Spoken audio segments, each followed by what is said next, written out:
During the age of exploration, it would be considered a safe bet that much of Spain's attention was pointed at the New World. However, Spain would also attempt to gain wealth from the ribs of Southeast Asia.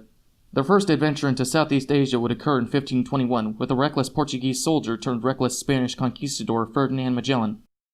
Well, crew, here we are, the Spice Islands. Captain, we're a couple thousand miles north of the Spice Islands.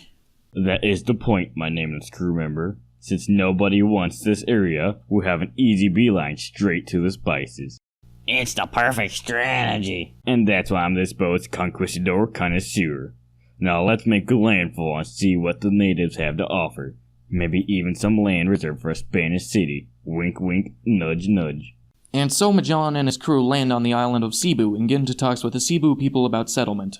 During this time, the natives adopt Christianity, and all seems to be going well, when the Cebu ask for a favor from Magellan. You see, Magellan, there is a rival tribe, the Mactan, who we are currently in conflict with. Unless this tribe is taken care of, Cebu simply isn't a safe place to settle. I thought you would speak Filipino.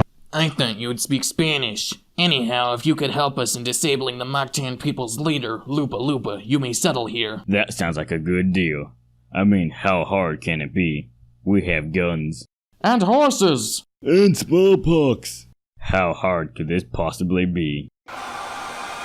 Magellan's crew, including some Cebu warriors, were outnumbered by about 500 men. This battle was a complete loss on the part of the Spaniards, and Magellan himself would not leave the island alive. I've been gotten shot in the chest. Magellan died from being shot with a poisoned arrow. After this battle, Magellan's crew decided to go back to Spain. Our story continues about 40 years later. At this time, King Philip II, who the archipelago was named for, had sent out a few more expeditions into the Philippines with no real success. It sure is nice of the Viceroy of New Spain to invite us over to conquer the Philippines, Gay Legazpi. I hope they made lots of spices, and also gold and stuff too, because, you know, I'm the conquistador and all. And with brute force, Miguel Lopez de Legazpi overtakes the Philippines, against the wishes of the Filipino natives and the Muslims who had already settled on the island of Luzon. Is this the end of the story, Grandpa? Of course it isn't, you idiot child! There's quite a lot of history to be read about the Philippines, such as their being ruled under Spain, then the United States, then Japan, then gaining independence and falling to communism, as was the case in Asia at the time. Ooh, there's also the formation of the IPOPHL. Do you know what that stands for? I don't know. What does it stand for? You see, it stands for Fix It Again, Tony.